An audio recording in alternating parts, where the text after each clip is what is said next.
देहरादून से खबर, जहां कांग्रेस में नेताओं की गुटबाजी और ज्यादा बढ़ गई है। पूर्व सीएम हरीश रावत ने कांग्रेस संगठन पर सवाल खड़े कर दिए हैं। एक बड़ी खबर से रूबरू आपको करा रहे हैं, जहां देहरादून से ये अहम खबर, कांग्रेस में नेताओं की गुटबाजी अब ज्यादा बढ़ गई है। पूर्व सीएम हरीश रावत ने कांग्रेस संगठन पर सवाल खड़े कर दिए। सोशल मीडिया पर पोस्ट के जरिए अपनी बात रखी है। संगठन का ढांचा सहयोग की बजाय मुंह फेर कर खड़ा हुआ है। जिस समुद्र में तैरना है, सत्ता ने वहां मगरमच्छ छोड़ रखे हैं। ये ट्वीट किया, कहा जिनके आदेश पर तैरना है उनके नुमाइंदे मेरे हाथ पांव बांध रहे हैं। मन में विचार आ रहे हैं कि अब बहुत हो गया। हरीश रावत ने ये बातें लिखी हैं अपने इस ट्वीट में। तो ये वो ट्वीट है जो हरीश रावत ने लिखा है। कहा कि नया साल रास्ता दिखा दे, भगवान केदारनाथ मेरा मार्गदर्शन करेंगे। तो अपनी व्यथा जाहिर की है ट्विटर पर। पूर्व सीएम हरीश रावत ने कांग्रेस पर सवाल उठा रखे हैं, जहां साफ झलक रहा है कि हरीश रावत शायद अपने आप को बंधा हुआ महसूस कर रहे हैं। इन चुनावों में उन्होंने खुद कहा कि मेरे हाथ पांव बंध रहे हैं, बांधे हुए हैं और मन में बहुत व्यथा है। कहा कि नया साल रास्ता दिखा दे, भगवान केदारनाथ मेरा मार्गदर्शन करेंगे।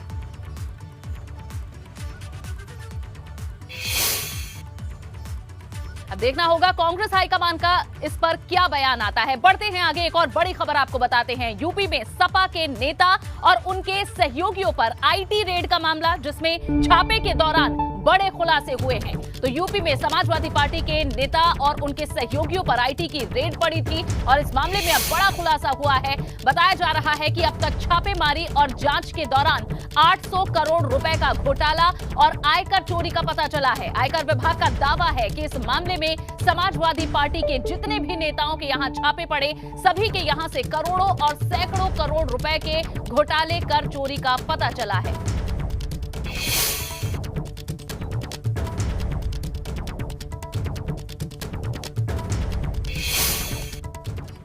इस बीच एक बयान भी सुर्खियों में है। बीजेपी सांसद जगदंबिका पाल का बयान सामने आया है, जहां 2022 चुनाव को लेकर जगदंबिका पाल ने बयान दिया है। कौन किससे डर रहा है, ये साफ हो जाएगा। जगदंबिका पाल ने बात कही। अखिलेश यादव ने कहा है कि उनकी रथ यात्रा बीजेपी के 6 जन विश्वास यात्रा के आगे निकली हुई है और जनता का समर्थन अपार मिल रहा है, जबकि बीजेपी को नहीं है। अपने मुंह मियाँ मिट्ठू बनने में क्या जाता है। अगर वो ये कह रहे हैं कि हमारी एक यात्रा, तो इसको कहने की क्या ज़रूरत है। 4.5 साल वो अपने घर से बाहर नहीं निकले, अपनी दहलीज से। 4.5 साल बता दीजिए कहीं उनकी यात्रा निकली हो, कहीं किसी ज़िले में सभा किया हो, किसी इशू पे गए हों।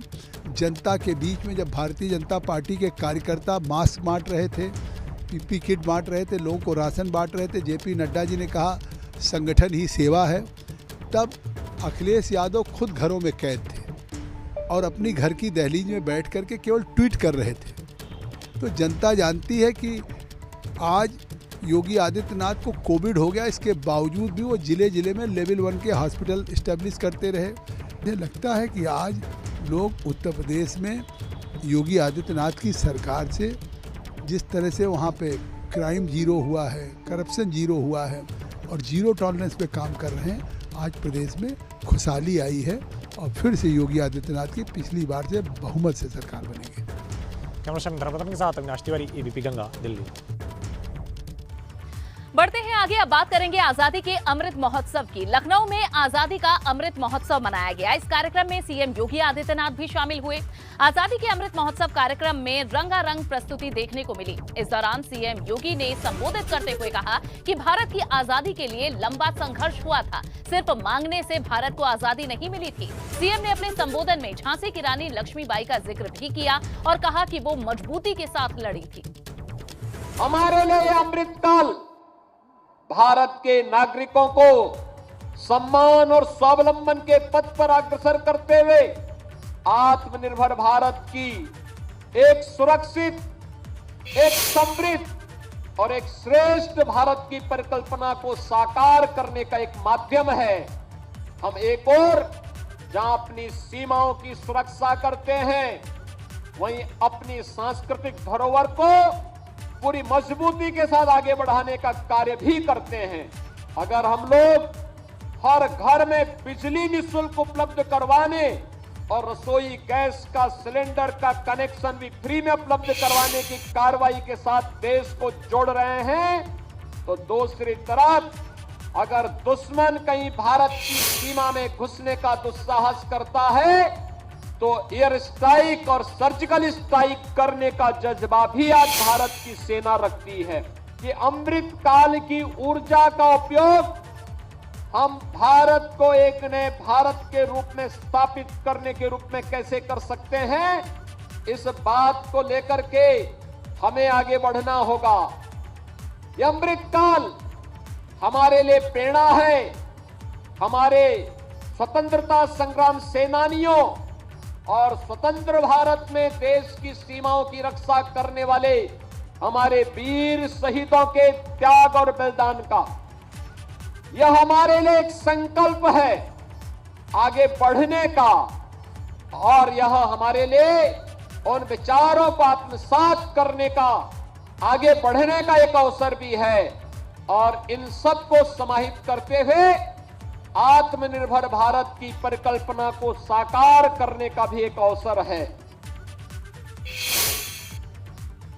और अब बात मायावती की। मायावती ने आधी आबादी पर एक ट्वीट किया है, महिलाओं के लिए एक ट्वीट किया है।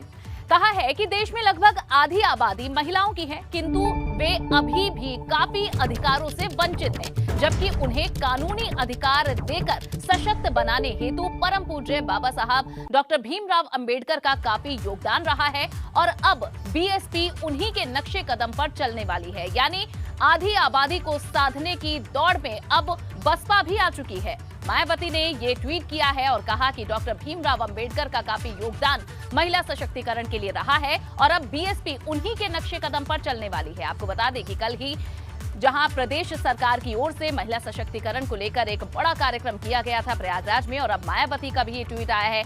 इससे पहले लगातार प्रियंका गांधी महिलाओं के पक्ष में घोषणाएं करती रही हैं। मायावती ने कई बातें इस ट्वीट में लिखी है, जिससे साफ है कि अब बसपा भी महिलाओं को साधने का प्रयास आगे शुरू करेगी।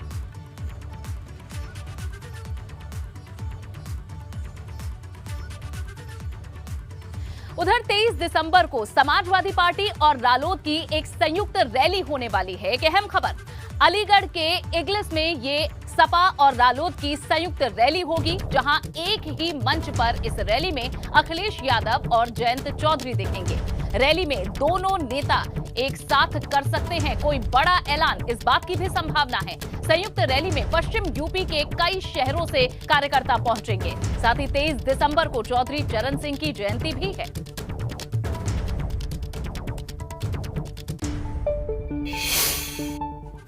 और बात सुहेल देव भारतीय समाज पार्टी के अध्यक्ष ओम प्रकाश राजभर की, जिन्होंने भाजपा पर निषादों को आरक्षण देने के नाम पर ड्रामा करने का आरोप लगाया है। उनका कहना है कि भाजपा सिर्फ दिखावे के लिए आरजेआई को पत्र लिख रही है। सच्चाई ये है कि आरजेआई ने पहले भी सुप्रीम कोर्ट में हलफनामा दे रखा है, जिसमें कहा गया है कि सदन से जब तक प्रस्ताव नहीं आता वो किसी जाति को किसी श्रेणी में नहीं डाल सकते। ये पत्राचार सिर्फ इसलिए कर रहे हैं कि आचार संहिता लग जाएगी और झूठ बोलने की शुरुआत कर दी जाएगी। राजभर बलिया में पत्रकारों से बातचीत कर रहे थे।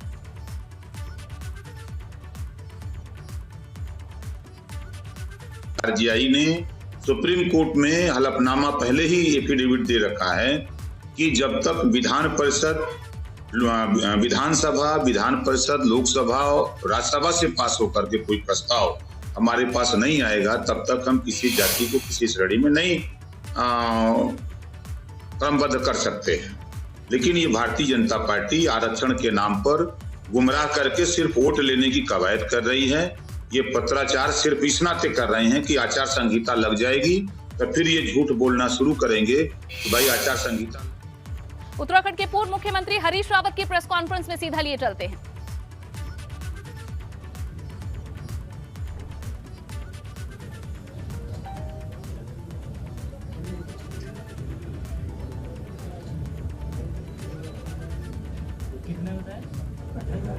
एक मंत्री जी ने अपने विभाग के आंकड़े बताते हुए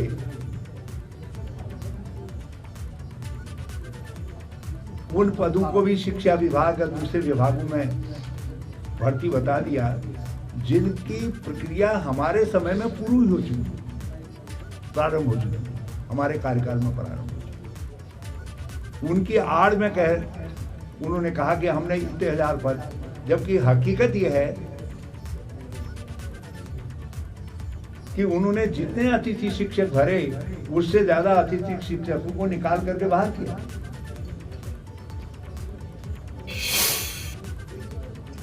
मतलब अतिथि शिक्षकों की कुल संख्या में कोई वृद्धि नहीं हुई, जितने हमने भरे थे उनमें से आधे निकाल दिए और आधों को भर्ती बताया कि हमने भर्ती कर दिया। तो ये उनके विभाग के आंकड़ों में कहां से सम्मिलित हो जाएंगे? तो इस तरीके के जो है भ्रामक आंकड़े दे करके राज्य के लोगों को भरमाया जा रहा है। ये इस सरकार पर मेरा आरोप है कि ये बेरोजगार विरोधी है, ये नौजवान विरोधी है और ये नौजवानों का शोषण करने वाली सरकार है।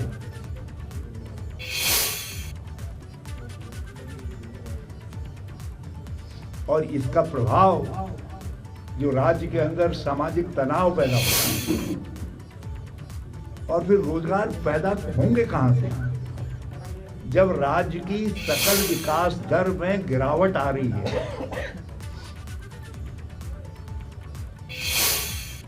जो राज्य की सकल विकास दर है उसमें निरंतर गिरावट है, और विकास कहां से होगा जब राजस्व संकलन में गिरावट है। ये सब चीजें एक दूसरे से इंटरलिंक्ड हैं कि आपका राजस्व संचयन कितना है और कितना खर्च है। आज मैं इस सरकार को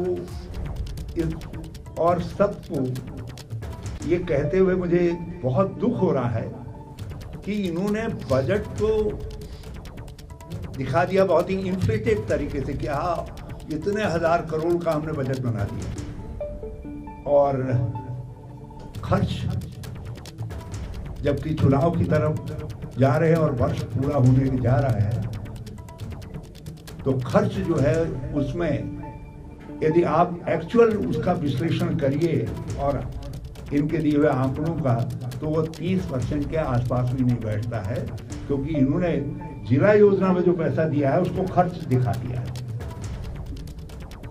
जबकि जिलों की आप जिलेवार यदि जानकारी लेंगे तो जिला योजना के अंदर 20% भी खर्च नहीं हुआ। और इसलिए हमारी मांग है कि बेरोजगारी और राज्य की आर्थिक स्थिति पर और राज्य के राजस्व और खर्च की स्थिति पर एक श्वेत पत्र राज्य सरकार जारी करे अर्थव्यवस्था पर। यद्यपि अब समय कम रह गया है, मगर इस चुनाव में हम चाहते हैं कि रोजगारी एक प्रमुख विमर्श का विषय हो, राज्य के राजस्व के स्रोतों की पर एक विहंगम चर्चा हो। हम चाहते हैं कि विकास के जितने आयाम हैं उन आयामों पर राज्य के अंदर एक स्वस्थ चर्चा हो। तो ये सरकार राज्य के आर्थिक विकास की अपराधी है। ये राज्य सरकार बेरोजगार नौजवानों की अपराधी है, और कांग्रेस इस मुद्दे को प्रमुख मुद्दे के रूप में चुनाव में जाएगी, चुनाव में उठाएगी। Thank you. मैं बाद में आपसे कोई बात होगी तो आप मुझसे पूछ लीजिएगा, और मैं अध्यक्ष जी से, क्योंकि जब मैं बैठ गया तो मैंने माइक मेरे हाथ में आ गया तो मैं ही ओपनिंग बैट्समैन हो गया, तो अब मैं जो है स्ट्राइक जो है अध्यक्ष जी के हैंड ओवर।